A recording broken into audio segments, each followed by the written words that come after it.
lies about.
Alors je tiens à la base vous dire que je devais prévoir des comic dubs, mais vu que c'était trop galère à finir dans les temps, j'ai préféré vous donner ce nouveau format d'émission.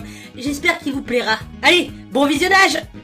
Hey poto, t'as jamais joué à Undertale? Genre, si je te dis Bad Time, Megalovania, The Grand Papyrus, ça te dit rien? Attends, laisse-moi 5 minutes s'il te plaît pour te convaincre de jouer à Undertale. Bon alors, à ce moment-là, il devait avoir un générique pour les jeux de Juju, mais le truc c'est que j'ai toujours pas inventé, donc on va laisser ce petit truc très qualitatif et très professionnel, et on verra ce qu'on pourra faire au prochain épisode. Allez, attention, cette chronique n'a pas pour but de durer exactement 5 minutes.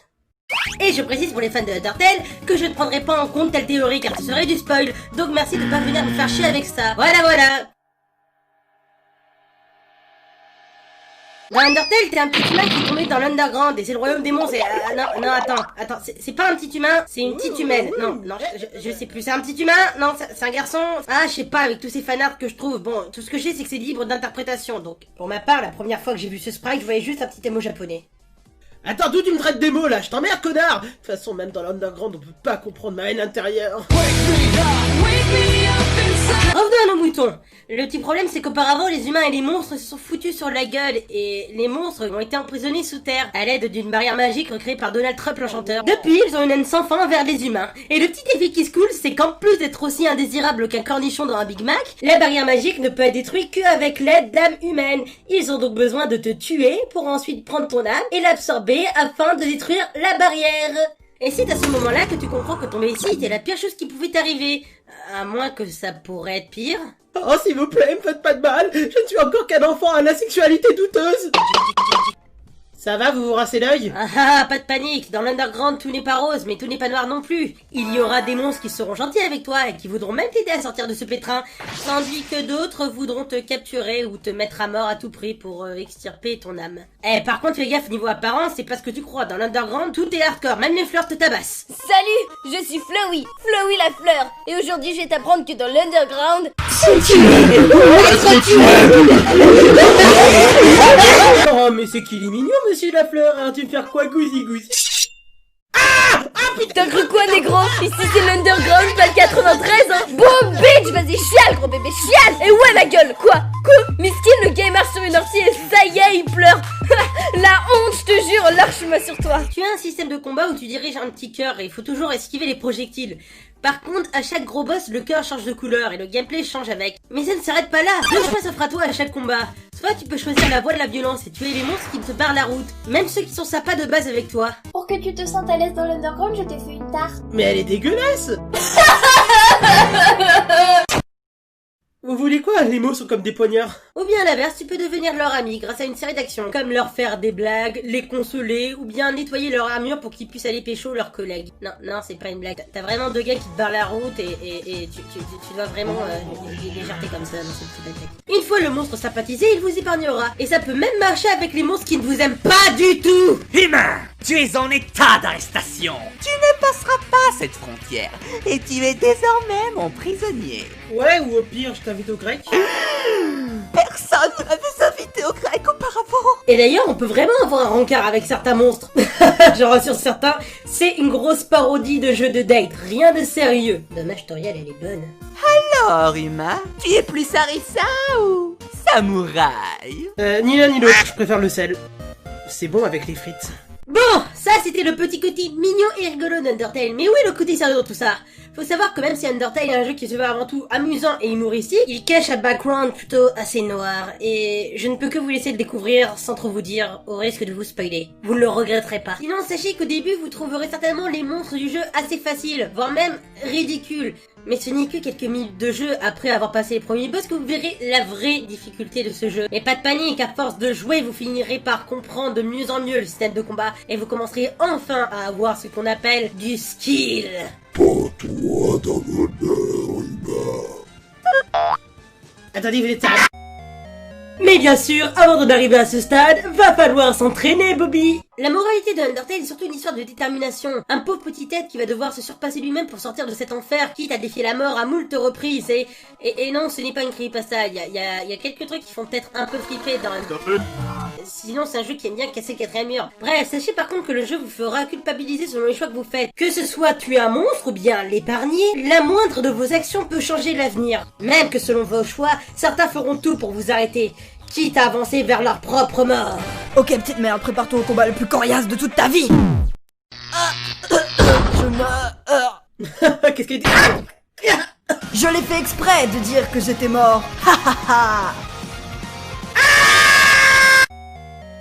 Aussi, les musiques de ce jeu sont super cool et très prenantes. Elles sont toujours adaptées aux monstres et au moment précis du jeu. Tu sais, c'est un peu comme un film d'Adam Sandler, sauf que là, les musiques, elles sont bien.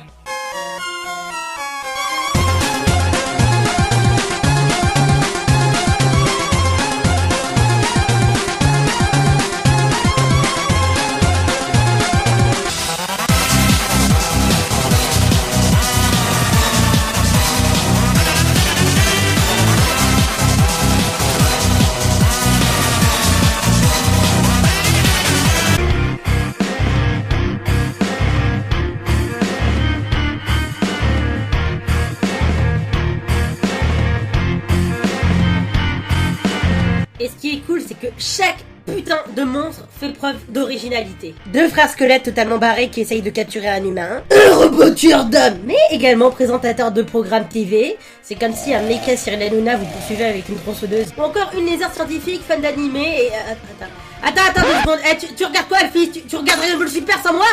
Elfis, on avait dit qu'on regardait ensemble Dragon Ball Super. Tu me fais quoi là, espèce de merde? Espèce de grosse espèce de... Le jeu est assez court. Il faut en tout une après-midi pour le finir. Mais il y a plusieurs fins, ce qui fait que tu peux le recommencer vite fait, bien fait et assez rapidement. Mais seulement 3 de ces fins sont majeures. La fin neutre, tu as tué qui tu voulais et épargné qui tu voulais. Seulement, les conditions de vie changeront dans l'Underground après ton départ. La fin pacifique où t'as fait le jeu sans tuer personne. Et la fin génocide où tu as fait le jeu en tuant tous ceux qui bougent et en affrontant des boss de plus en plus durs. Pour ma part, c'est ma fin préférée.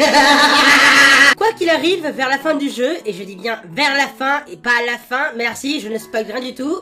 Enfin si, mais c'est pas important. Vous serez jugé par Sans, un petit squelette vachement cool et très sympa qui est un peu le gardien de l'Underground et qui aussi adore faire des blagues et dire merde à la logique.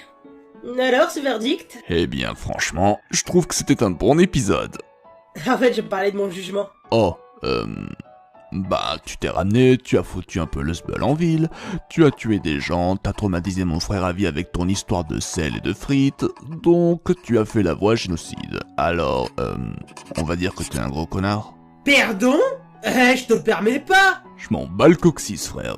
Moi, je suis là pour juger tes actes et faire des blagues tout le long du jeu. Ah, bah ça explique pourquoi t'as pas bougé ton cul lorsque j'ai tué ton frère et tous tes amis. Monsieur faisait des blagues. Ce qu'il est drôle, c'est sur quel thème la prochaine?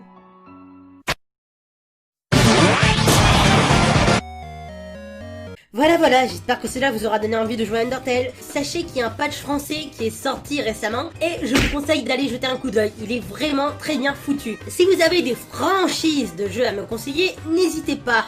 Et bien sûr, allez donc faire un tour sur ma page Facebook ou sur mon DeviantArt si vous voulez voir d'autres dessins d'Undertale que j'ai fait. Parce que bon, ceux-là ils sont faits un peu à la va-vite, bon, je cherche pas d'excuses, mais j'aurais pu faire mieux quoi. Allez, sur ce mini Talop, joyeux Noël! Ah, et j'ai oublié de mentionner, le jeu s'inspire énormément de la saga des Earthbound. Donc je sais pas si vous connaissez, mais bon, vous voyez SNES sur Super Smash Bros, bah c'est là d'où sort le jeu, voilà. Bon, bah voilà. Il est mort et... Oh!